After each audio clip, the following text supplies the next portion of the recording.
नमस्कार, एक बार फिर से स्वागत है मेरी नई वीडियोस में आप लोगों का। और आज बात करते हैं भारतीय अर्थव्यवस्था की संजीव वर्मा सर की और रमेश सिंह की। ठीक है, तो भारतीय अर्थव्यवस्था रमेश सिंह और भारतीय अर्थव्यवस्था संजीव वर्मा। तो इससे जुड़े जो भी क्वेश्चन थे आप लोगों के माइंड में, जो डाउट थे कि इन दोनों में से कौन सी खरीदनी चाहिए, कौन सी बेहतर आप लोगों के लिए हो सकती है। ठीक है, तो जो नए एस्पिरेंट होते हैं उनको सबसे पहले यही होता है डाउट कि भाई किताबें कौन कौन सी परचेज़ करनी चाहिए, कौन सी लेनी चाहिए, कौन सी हमारे लिए सही होगी, किससे पूरा सिलेबस कवर हो जाएगा। तो ये सारे सवाल जो आप लोगों के माइंड में घूम रहे हैं, ये सारे जवाब मैं आप लोगों को इस वीडियो में देने वाला हूँ। ठीक है, इन दोनों किताबों में। तो इन दोनों किताबों में से बेहतर कौन सी किताब हो सकती है आप लोगों के लिए, वो भी मैं आप लोगों को बताऊंगा। पहले प्लीज़ वीडियो में नए हैं तो प्लीज़ चैनल को सब्सक्राइब ज़रूर कर दीजिए। बाकी अब बात कर लेते हैं इन दोनों की। तो देखिए, अगर देखा जाए इन दोनों के हिसाब से, तो मैंने इसमें काफ़ी कुछ जानकारी कलेक्ट करी इन दोनों से। ठीक है, इन दोनों को देखा, कंपेयर करा। ठीक है, इसका टेम मेरे हिसाब से इंडेक्स कंटेंट्स आप लोगों को बताने की आवश्यकता नहीं है, क्योंकि चैप्टर तो सेम ही होते हैं लगभग।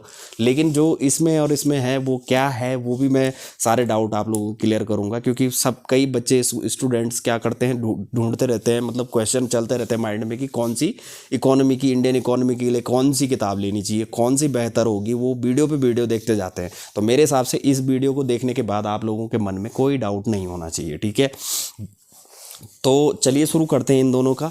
ठीक है, तो ये है रमेश सिंह की, आप देख सकते हैं। ठीक है, कितनी मोटी बुक है। मैंने पहले भी ये कई वीडियोस में सजेस्ट करी थी आप लोगों को कि यूपीएससी के लिए आप लोगों को ये बुक बेहतरीन हो सकती है। ठीक है, ये बुक आप लोगों को खरीदनी चाहिए थी। मैंने पहले भी बहुत बार सजेस्ट करा था आप लोगों को।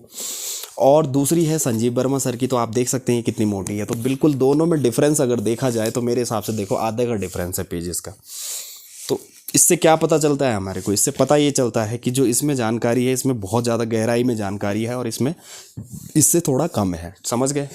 कोई चीज़, कोई चैप्टर है तो उसको, कोई टॉपिक है तो उस पर मतलब जो बात लिखी गई होगी या उसके बारे में जो बातें बताई गई होंगी वो कम बताई गई होंगी। समझते हो इस बात से?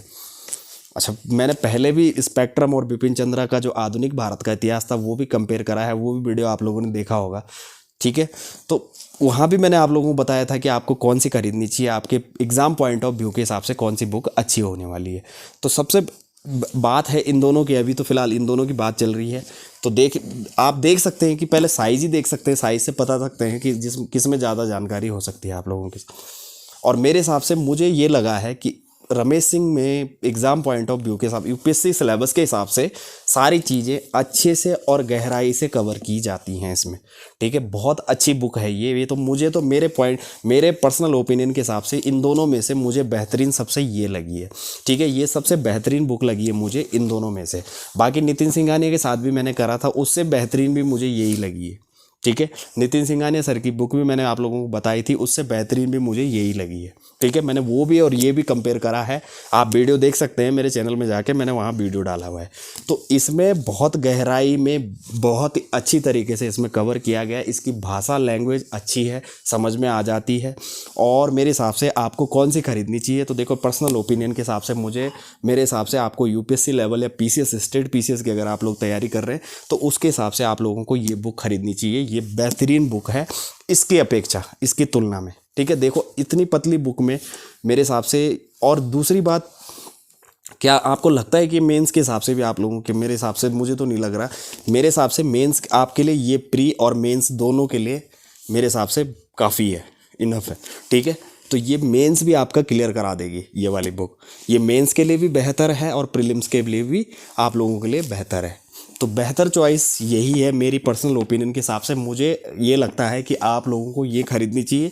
ये मुझे बहुत ही बेहतरीन बुक लगी है। ठीक है, और ये मेरे से पहले से मेरे पे पड़ी हुई है, मैंने इसको रीड भी करा हुआ है। तो मैं इसलिए कह रहा हूँ आप लोगों को कि मेरे एक्सपीरियंस से मुझे ये ज़्यादा अच्छी लगी है इसकी तुलना में।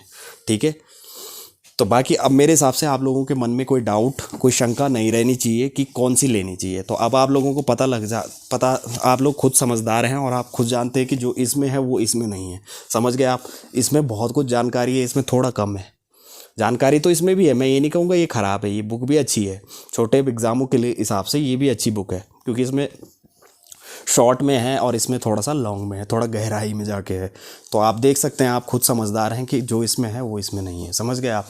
तो आप दोनों में से कौन सी खरीद सकते हैं, तो मेरी पर्सनल चॉइस, फर्स्ट चॉइस जो है वो ये है, पहली चॉइस मेरी यही रहेगी कि ये रमेश सिंह की बुक है और ये काफ़ी बेहतरीन है। रेट में भी काफ़ी डिफरेंस नहीं होता है इन दोनों का।